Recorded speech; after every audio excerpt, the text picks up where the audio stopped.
Hello, my name is Lori Campbell and I work at the Near Family YMCA, and we are starting a rowing program, and so I'm submitting my demo to be able to teach rowing classes at our facility to get my certification. First of all, I'd like to introduce you to my rower, or it's also called an erg.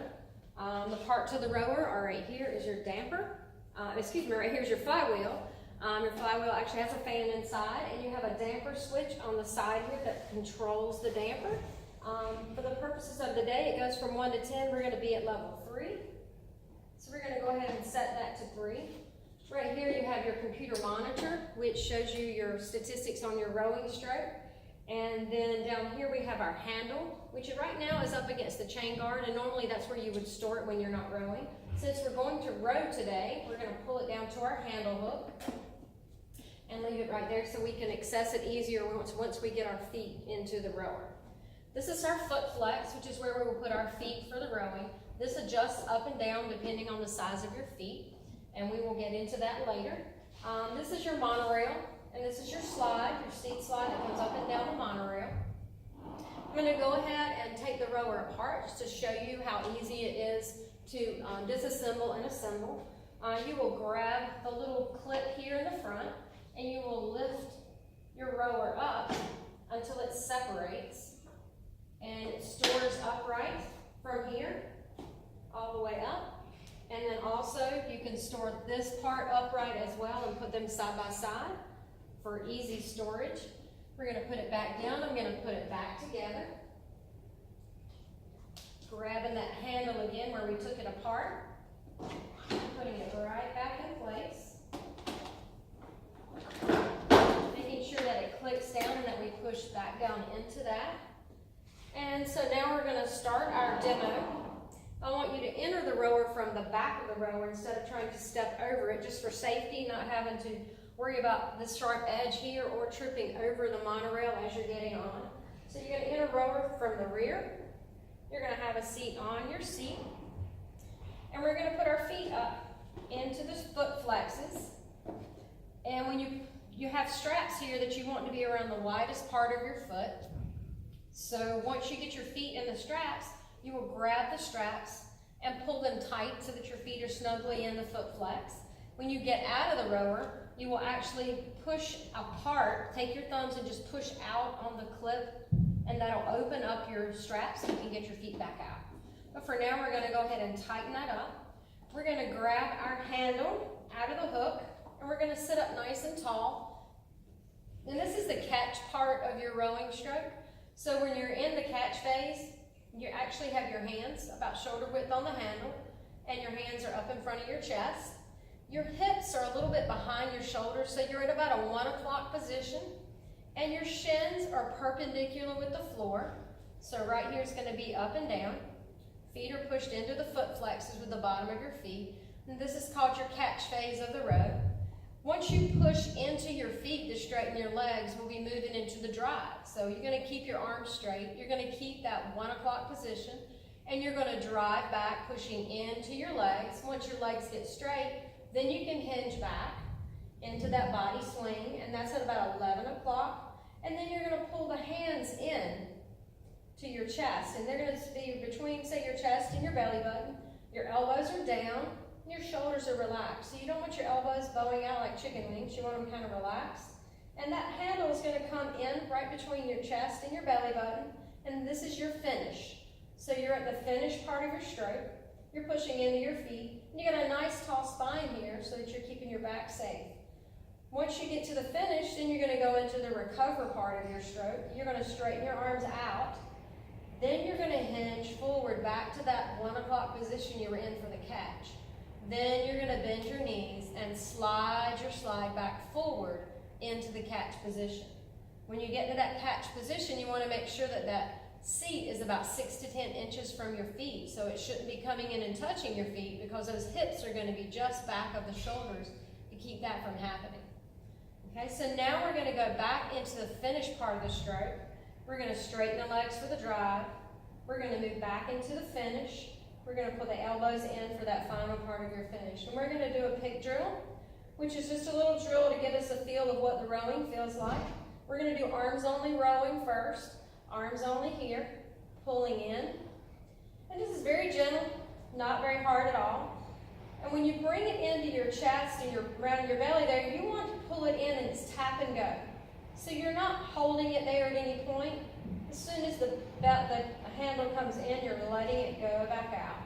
And you're keeping that 11 o'clock position, chest up nice and tall, making sure that you're not hinging way back into a 9 o'clock or a full layback. And so this is our arms only rowing. Now we're going to add our body to that with the hip hinge. So from arms only in 2, we're going to go to the hip hinge and use the body. 1 and 2, straighten the arms, hinge, back, arms. So it's body and arms, hinge and arms. 1 o'clock, 11 o'clock, hinge. Nice. So we're keeping that hip hinge and we're not pulling on the arms until we get back to that 11 o'clock position. And on 2, we're going to add a little quarter slide, which means we're just going to move a little bit, flexion in the knees, and then a little small slide in. So this is going to be quarter slide in 1, and 2, quarter slide. A little bend, and then bringing it back. A little bend, and then bringing it back. A little bend, bringing it back. Keeping that chest nice and tall. You want to make sure that when you're bending those knees, you do not bend those knees until those arms extend out and you hinge forward to your 1 o'clock position. So if you think of those arms as a box, you're not letting those knees pop up into that box until you hinge to that 1 o'clock position. We're going to go to a half slide and 2, 1 and 2, half slide. So just a little further down the monorail, still keeping your posture nice and tall. Keeping those elbows tucked in when you come in. Remember that tap and go. We're going to go to a 3/4 slide in 2, 1 and 2, moving into that 3/4 slide. So we're almost moving all the way into that catch now. And now we're going to move into that full stroke in 1 and 2. This is 1. And this is 2, moving all the way to your catch. Driving through the legs. Bring that handle in, tap and go. So we're not going to speed up too much. We're keeping the same pace. Keeping that nice slow rhythm so that we have time to figure out how to get to each part of the stroke. Remember, as you're moving forward into that catch, don't let that seat come all the way to your heels. You want to keep those shoulders forward at 1 o'clock, the whole way in. Keep those hips behind your shoulders.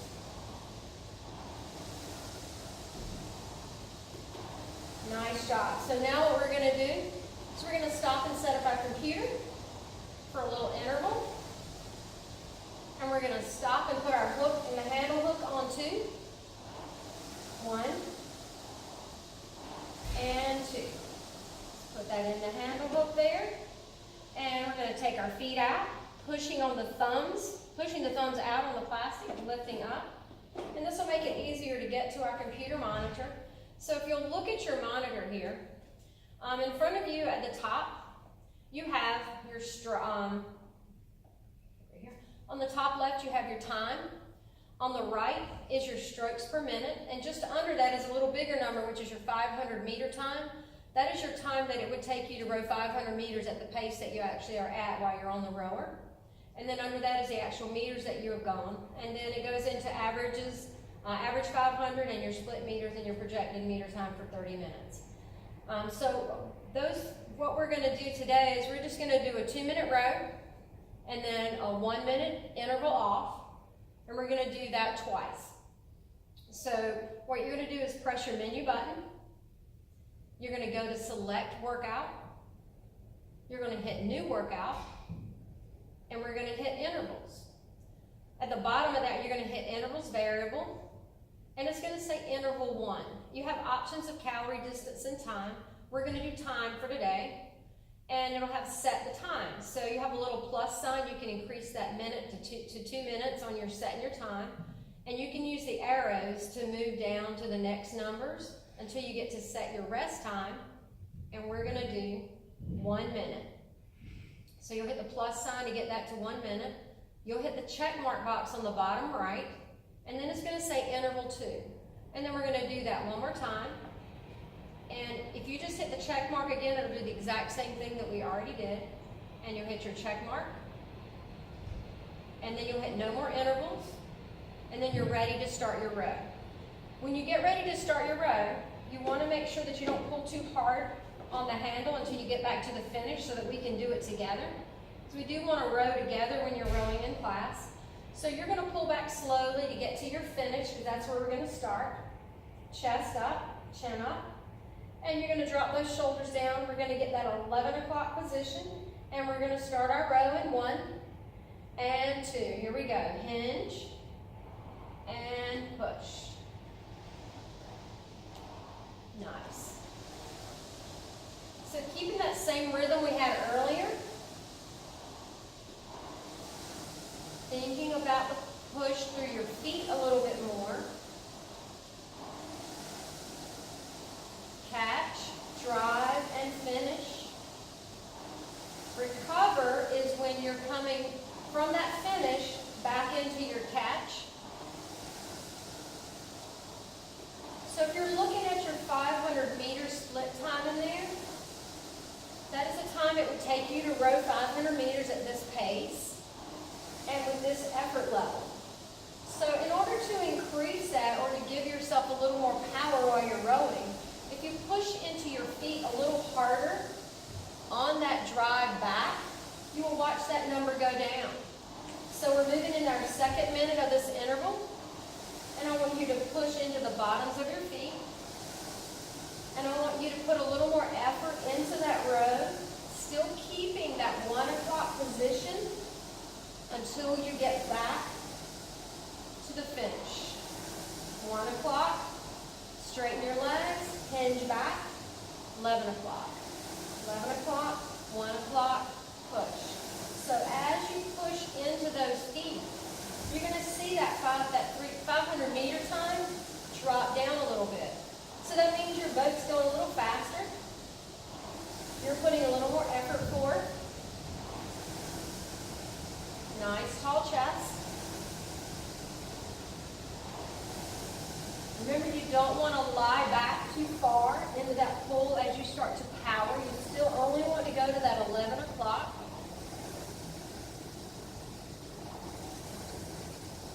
Pushing your feet towards the flywheel is where you get that power.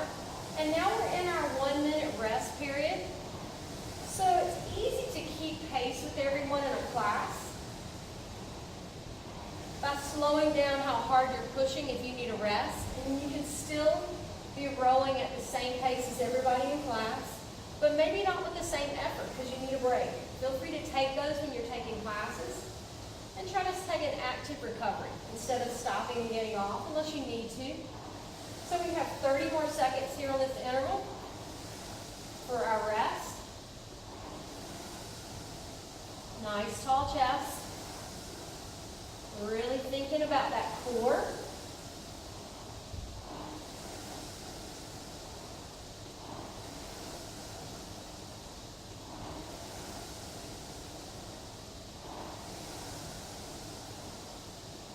Drive into those feet.